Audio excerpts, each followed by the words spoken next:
حضرت ابو مالک اشعری رضی اللہ عنہ سے روایت ہے کہ رسول اللہ صلی اللہ علیہ وسلم نے فرمایا، پاکیزگی نصف ایمان ہے۔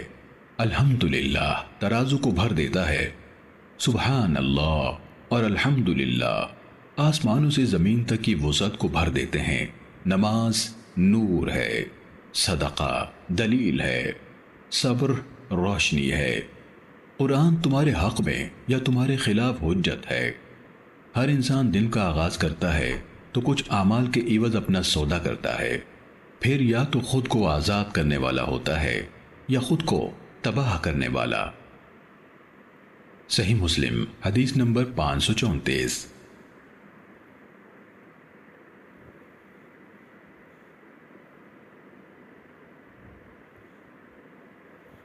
ابو عوانہ نے سماک بن حرب سے، انہوں نے مصعب بن سعد سے ایک روایت کی کہ عبداللہ بن عمر رضی اللہ عنہما ابن عامر رضی اللہ عنہ کے پاس ان کی عیادت کے لیے گئے، وہ بیمار تھے۔